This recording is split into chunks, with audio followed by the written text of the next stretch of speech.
Welcome to the Christian Principles Podcast. I'm Matt George. And I'm Mark Zockel. All right, You ready? Let's here start we that go. again. Let's try that again. I'll ask you though, are you ready to dive Okay, into the all right. world? Yeah. Yep.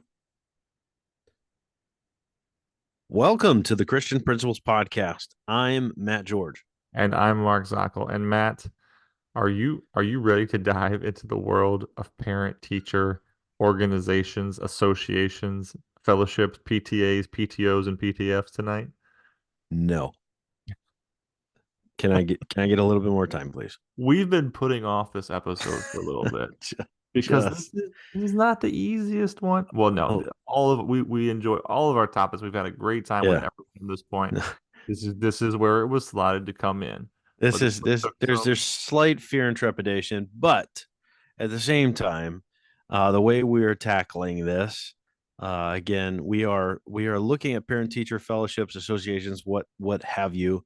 But we want to find and build for ourselves the dream association that's just going to make every school leader salivate and say, I uh, want that. I That's what I want. I want that. I want that real bad. Yes, the title is going to be the perfect PTF. Yes. That's what we're going to build tonight. If you were with us previously, we built the perfect substitute.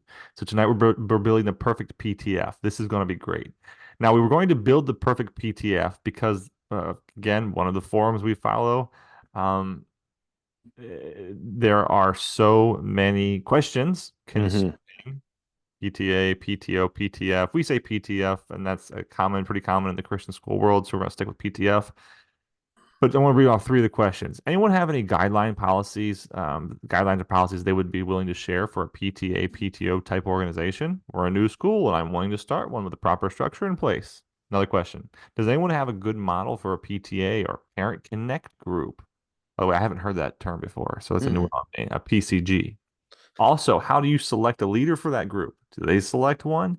Any policies or procedures outlined for that group? We're a small elementary school. Thank you in advance. And then we got another Christian school, and it says, hey, we are trying to start up a PTA, PTO group.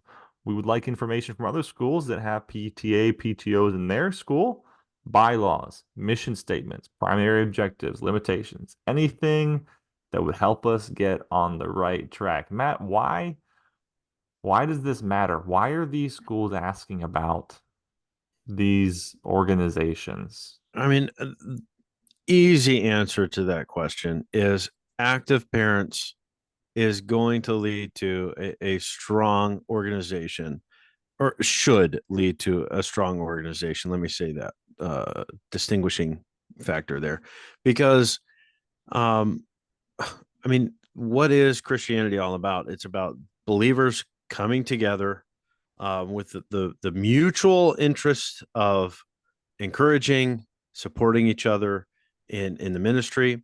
And eating. And, well, and as many good Baptists do, we include food.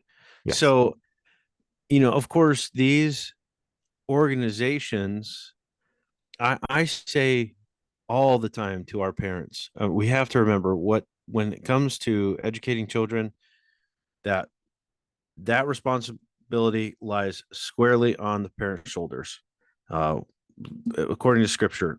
But the school is a partner to the parents in the educating of their children, and yet it's very easy for schools to literally take over.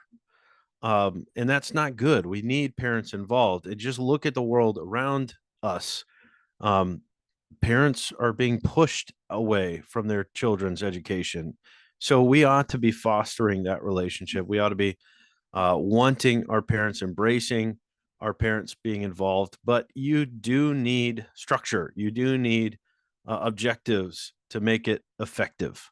Absolutely. You know what I would say that coming off of COVID, one of the common cries from the parents coming to our schools, a theme amongst those conversations was we weren't allowed in the school building.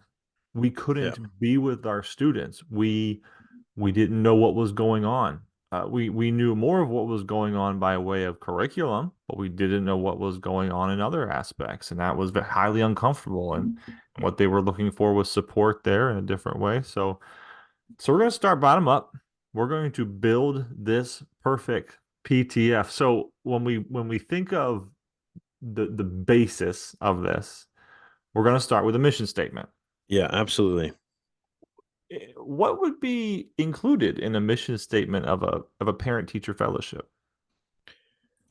Well, first of all, you're going to start with your mission statement of your school in general. I mean, that's the guiding statement, that the guiding focus and objective for the ministry in total. So to go away from that would be a bad move. So you're going to build off of what's already been established. And for a church school, Mm-hmm. there's two. There's two in front of it. There's the church. There's the going to be the church statement of faith, whatever um, summary or full-on statement that happens to be, followed Right. by the daughter ministry, the church, the school, and this will be, So third then here. to take it, yeah, to take it to the next step, how can parents now take those same objectives and push it even further? So I exactly we have this narrowing. The funnel is going from the greater body of the church, if it's a church school, or at least the greater body of the stakeholders of the school, and now we're focusing on the subset of, and we say parent teacher fellowship, but really that just plays out to be a parent organization, which comes alongside of the faculty, staff, administration of the school. So in this way, a mission statement's going to, and as we would know from our accreditation, a mission statement needs to be measurable. We need to be able to Mm-hmm. know if we're accomplishing our goals in this way. So a mission statement needs to pretty clearly enunciate, is it going to be a place of financial development or development? Is it going to be a place of spiritual development? Is it going to be a resource of fellowship amongst?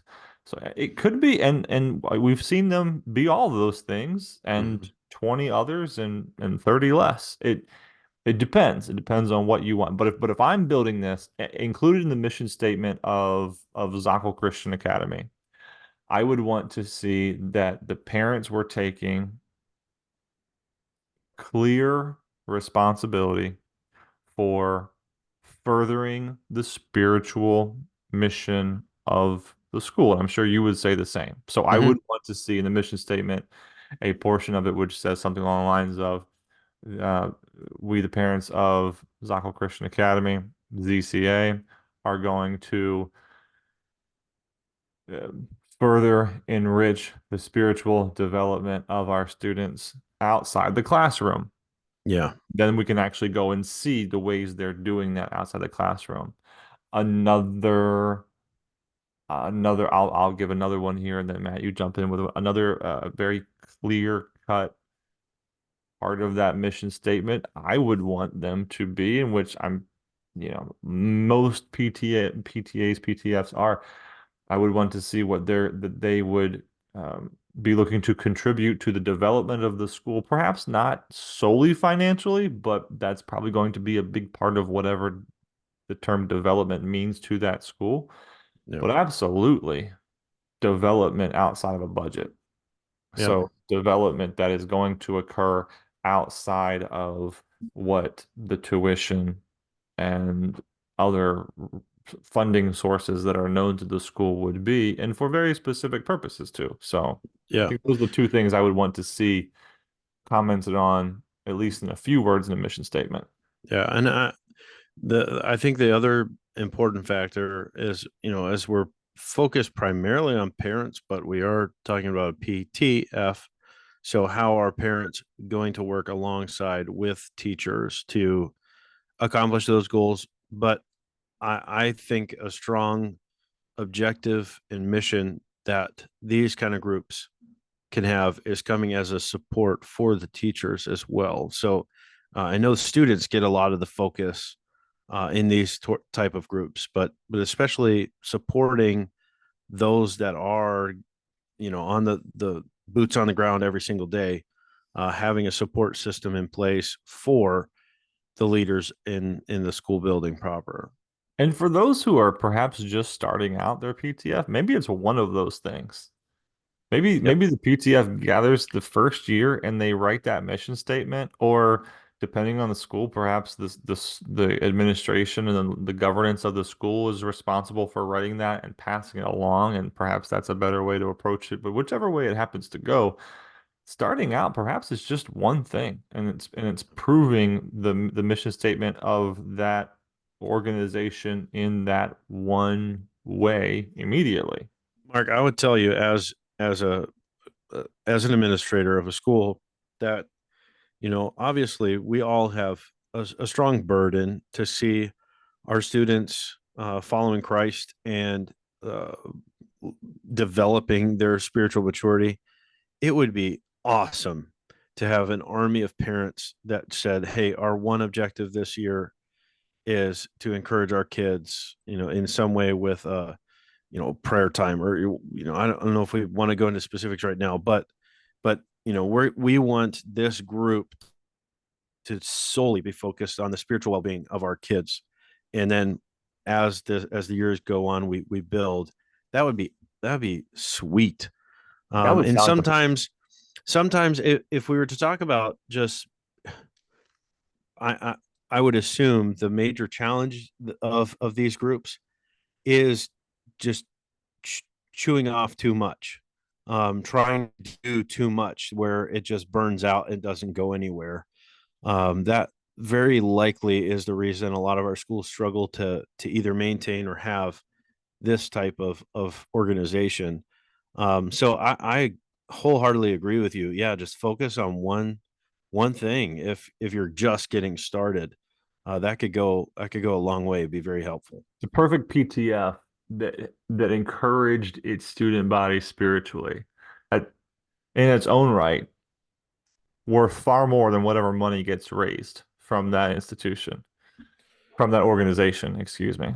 Now, let's, push forward for a second. We have the there could be a situation right now that we have listeners who they have long entrenched PTFs, whichever it's going to be.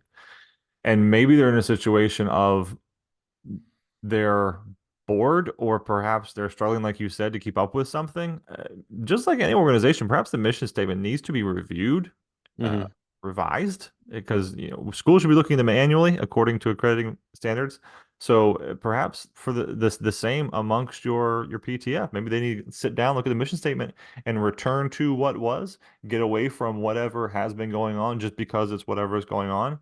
It is extremely difficult to find that one mom or dad to be the boss of event planning for all the other moms and dads, even if you require them to pay money into some kind of fund so that they Hmm. don't have to do volunteer hours, or they have to, because then or the other side of it, they don't have to pay money into a fund, but they're expected to do volunteer hours. Someone's got to keep track of all that. Is getting that one person to run that, or even that group of people to run that. Yeah. Perhaps if we would back up and say we're going to do what we can do, and we're first going to go back to our spiritual thought. We're first going to do X. Hmm. We'll add Y and Z if we can, but maybe we can't. And sometimes we realize what we miss when it goes missing. So maybe there would be an event or a fundraiser or something that, oh well, guess we didn't miss that as much as we thought we would. Yeah. Let me just say, as far as finding that one perfect person, because that if we're building the perfect PTF, Hmm.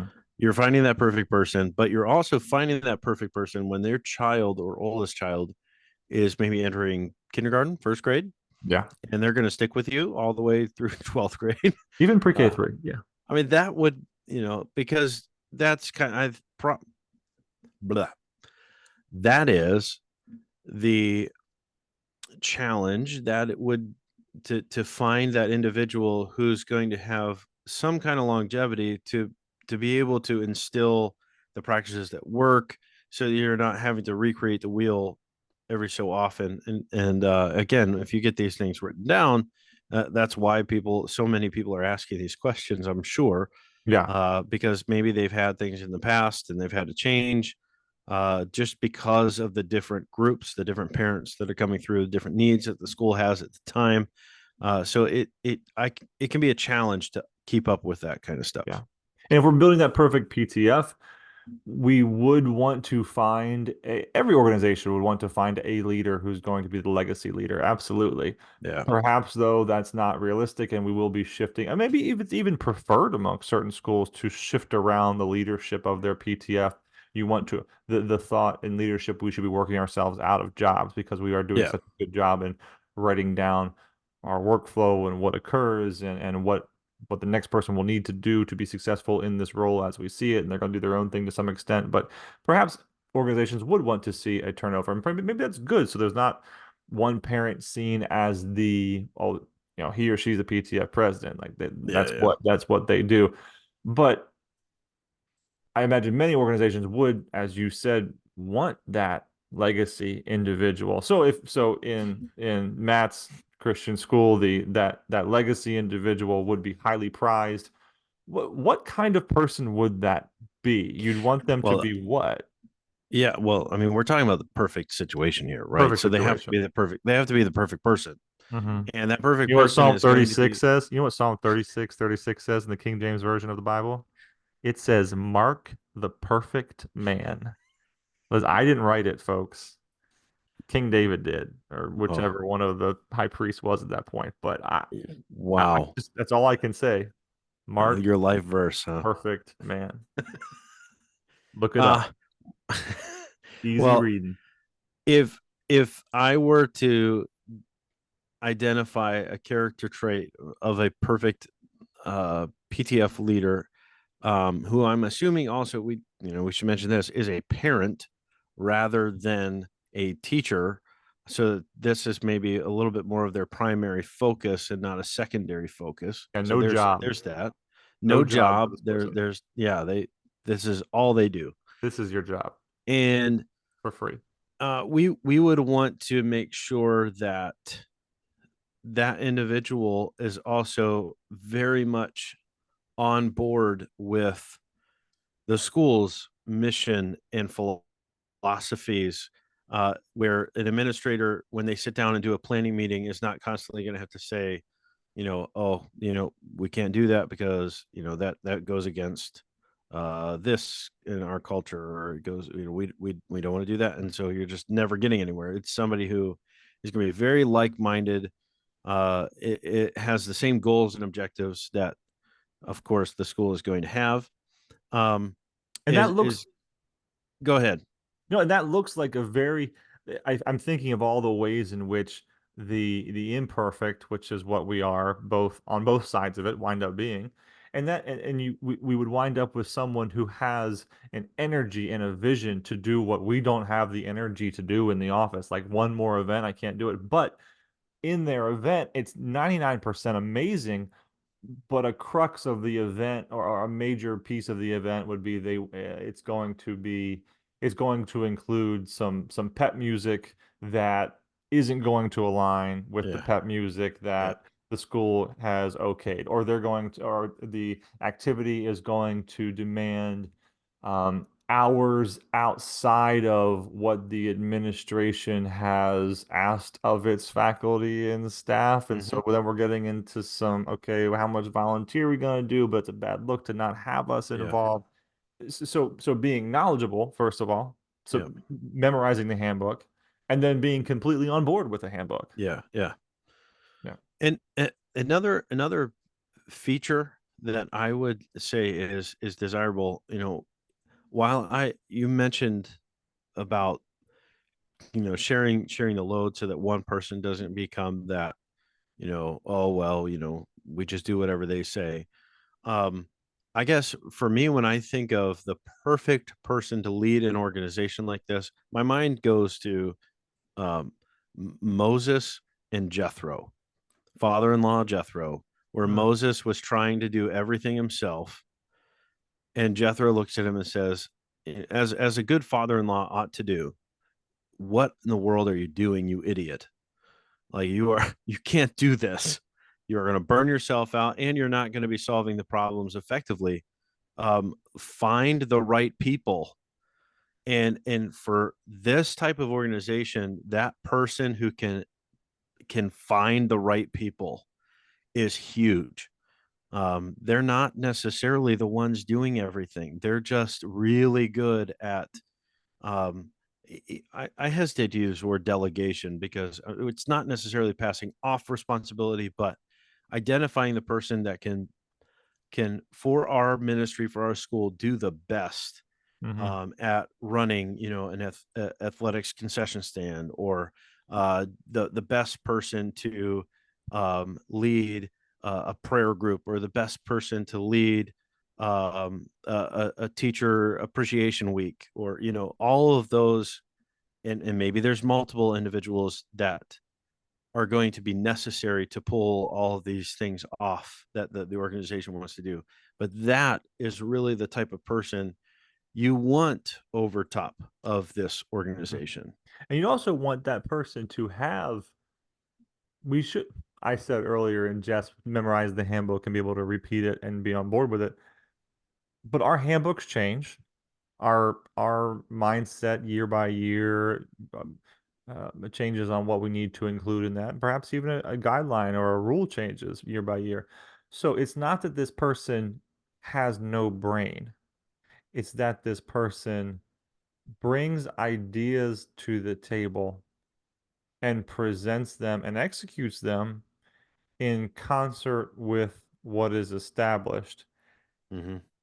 And even if they get, we'll say, struck down with an idea, have the fortitude and again, this is also assuming there's a perfect administrator or leadership body on the other Right. side that's doing their job appropriately Correct. and being entirely 99.9% encouragement, 0.01% sorry we can't do that if that Mhm. happens to come up. But assuming the perfection here again, this is good stuff. I think in to move the conversation forward, my perfect PTF, there would be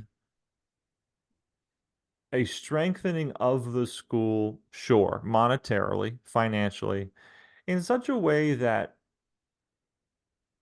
I might not have somebody staffed to do that. So perhaps my CFO is really good at being a CFO and accounting for and moving funds around and holding best practices for the accounting of money, but that does not mean they're going to be the best fundraiser out there, the best development, Mhm. and perhaps your school can't afford the development person or whatnot. So Mhm. when I think of a PTF and doing what they traditionally do, there is going to be some kind of financial development. So someone out there or a PTF that fills a role which perhaps there's not a staff member able by time or by gift to do in donor management and donor creation and cultivation.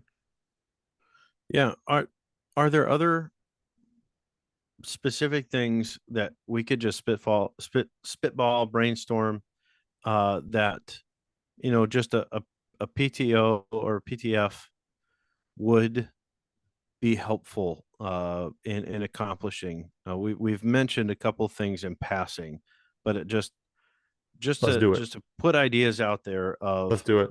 I think, there's various needs that you have within a school year that a PTF could easily fill. Are there you mentioned donating, campaigns and those kind of things. Are there other ideas that you'd have? Absolutely. If you want to think of a few right now, I'll give you Yep. two. Top of my head, I would say the perfect PTO or PTF is a t-shirt making machine. I want to see so much swag coming out from the Zockel school with my logo, that beautiful Z all over it. So the PTF that is able to swag bag it up would be awesome. I also think about a PTF that is able to rally around birthdays and anniversaries really well with card showers, with baby showers, with farewells, with retirements, with that definitely needs to have some part of me in it, and it needs to have some part of the office and governance in it. But man, that kind of stuff That's big. really brings the culture together, really helps. That's so helpful. Absolutely. Yeah. Yeah. The couple things that came to my mind, just something that we've tried to get going without an official PTF in place, um, is a parent prayer time, where parents can meet together and pray over specific needs of the school or pray over the students, um, just as a way for even parents to bond together over a very important need.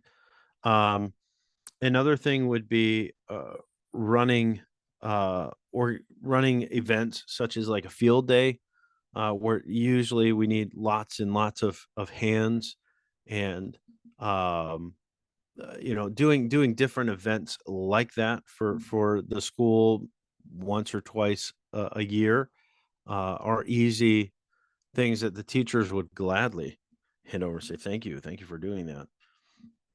I would go keep going and saying that a PTF that is able to, or a PTF governance that is able to seek out and then appropriately handle and give answer to concerns or comments and critiques from its peers, and then the leadership able to deliver that to the school leadership. So Hmm. perhaps the school usually sends out some sort of parent feedback survey or Hmm. stakeholder feedback survey. Man, a PTF that was able to do that on its own and to gather that and then to provide it up with insight from the administration as to what we're looking for, they would be the best advocates for actually seeing 100% participation. Yeah. I would also think that parents who are able, one of the toughest things about running like a gala or some kind of major fundraiser, even if the PTF doesn't run the fundraiser itself, Yeah. being able to mobilize an army of volunteer adults. Yes. We can mobilize the army of volunteer students often, but mobilizing the army of volunteer adults, having the network of phone calls to make to know uh, the 5 people that need to be contacted to get 20 people out to an event or to, hey, we've talked politics in a recent episode, getting people to write those letters to send Yep. with the students to the politicians, to go to the school board meeting that's Hmm. somehow going to have someone's going to be bringing to bear something that will have a local effect on the schools, including even the private schools from the board of head, the board of health. Uh, Being able to mobilize I said army, a group of parents is a big deal and It something that is. would be great coming from a peer, Yeah. not so much the administrator. Yeah. I think that's excellent because I guess looking at it this way, the PTF, the perfect PTF, Perfect may PTF. I say, the perfect PTF, um, it's structured in a way. Again, this goes back to the very beginning of our discussion, to be a support to the school, to see it, to be able to move forward and accomplish its mission. And the moment that a PTF simply becomes a, oh, we have the power to critique and we have the power to, go in and really change things, stir things up, is not what you want. No. That's not really going to be helpful in the long run. But a PTF with the spirit of, we want to see the spiritual well-being of our students moving forward. We want to see that our teachers are supported and encouraged. We want to see that our school is protected, as you were saying, with writing to legislators or school boards or what have you. Like those objectives are going to set your organization up to be successful and fulfill the job of being that support system for any school, honestly. Mhm. You know, you bring up, you move us to thoughts of limitations. You know, balancing diverse opinions and an idea within a group like this is like herding cats, Mm, but these cats all have very strong opinions and they pay my salary and they, you know, they make up where the school budget comes from. mhm, So uh, the limitations or the pitfalls of the perfect PTF, you know, this would be past, this goes past building it, and I would say, for example, a PTF, setting up the purse strings of the PTF would be a very critical, um, prayerful step that needs to be taken in the creating of this perfect PTF. In my perfect PTF, the PTF itself does not have complete access to some PTF account. It would be an mhm, account that is held in tandem with the school, and there would be probably a non, you know, maybe an administrative staffer or administrator would be a co-signer on the checks, or perhaps a governance a member of the governance above the head of school or the principal or someone else to make sure that those, maybe, you know, depending on the size of the school, maybe the petty cash fund that an organization like that needs to operate could be significant, you know, several $1,000s versus a couple hundred, depending on the size of the school. But I'm not talking about that so much. I'm talking about the one, the the purse strings of this perfect PTF are held in unison with the administration, not just one, just not just the governing body of the PTF. yeah, Because where, you know, the power of the purse is where it is where the power is, right? So if I'm it setting up is. the perfect PTF, there's going to be shared, there's going to be co-signing. Hmm. Just as the school is established as partners with parents, the parents PTF is partnering with the school, and yeah, you want to go arm in arm. You don't want to you don't want it to be its own isolated entity that is going to go in any direction. You want to make sure we are plowing ahead as a team. And I'm also going to make sure in my perfect PTF to stay away from a pitfall of, well, I don't know where I'm going to go with that, so I'm just going to leave that one. Cut that one out, Matthew. Anything else you can think of as pitfall wise? I can't really think of anything I else feel top of like my we've head. hit it. I feel like we've hit it. We've gone around Screw. a lot here. Yeah. All right, so I'll bring us up to a I'll bring us up to a commercial here Mhm. in 1 second.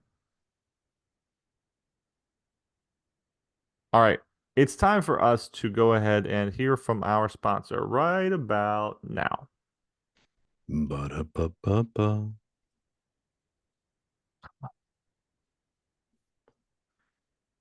In our spotlight segment, we are recognizing on this episode Nicole Anderson, school administrator at Rosedale Christian Academy. Nicole has been making aware. Let's start all that over again. I don't like any of that. Well, it's time for our spotlight segment. Well, it's time for our spotlight segment. And for this episode, we are recognizing Nicole Anderson, school administrator at Rosedale Christian Academy. Nicole has been making waves in the world of Christian education. She was even nominated for a 2023 National Life Changer of the Year award. And Nicole has been at Rosedale Christian Academy for 22 years. She was a teacher. She's a dean of students. She's the school administrator. She's known for her dedication in creating a positive school culture and her ability to connect with students, staff, and families alike. And she has grown with Rosedale as Rosedale has just exploded. And so, Nicole, Yeah. well done. You are praised by your administrative peers, and it was a pleasure to meet you at a previous Max meeting. Uh, Thank you. Not start over. Thank you for joining us on the Christian Principles Podcast. Don't forget, share your ideas, share this episode with fellow administrators. We want to get as many of you listening and contributing to these podcast episodes as possible. Thanks for growing with us today.